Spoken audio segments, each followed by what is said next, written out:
உங்களுக்கு சாதாரண வியாதி இருந்தா அது இந்த மாதிரி இந்த வியாதி இருக்கு, இதுக்கு இந்த மருந்து மாத்திரை சாப்பிடுங்க, உங்களுக்கும் கொஞ்சம் இது கஷ்டமா இருக்கும், அதனால ஜிஹெச்சுக்கு போங்க சொல்லி ஒரு கார்டே கொடுத்துரும்.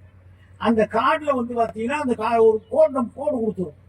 அதை எந்த ஆஸ்பத்திரிக்கு போனாலும் நீங்க கொண்டு அந்த கார்டை கொடுத்தீங்கன்னா உங்களுக்கு என்னென்ன உடம்புல குறைகள் இருக்கோ அந்த குறைகள்லாம் அந்த கார்டை தெரியும். இதையெல்லாம் முதலமைச்சர் அவர் செய்யறான்னு சொன்னா உங்கள ஒரு ஆளா செய்யறார். முதலமைச்சர் யோசிக்க மாட்டாங்க, நம்ம முதலமைச்சர் யோசிக்கிறார். காலையில நம்ம ஊர் குழந்தைகள் சாம்பார் ஓடுறாங்க.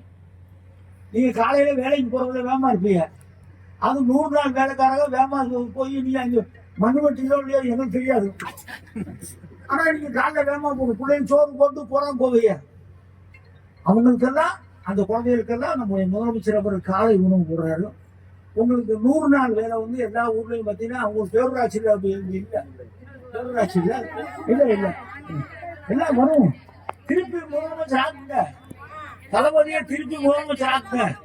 உங்களுக்கு எல்லாம் எங்களுக்கு முனிசிபாலிட்டிக்கும் பேரூராட்சிக்கும் 100 நாள் வேலை இல்லை, கிராமங்களுக்கு மட்டும்தான் இருக்குன்னு தெரியும். அதுவும் எதிர்காலத்துல நம்முடைய முதலமைச்சருடைய கவனத்துக்கு கொண்டு போயிருக்கோம். கிராம பேரூராட்சிங்கிறது கிராமத்தை ஒட்டி இருக்கிற பகுதின்னு சொல்லியிருக்கோம்.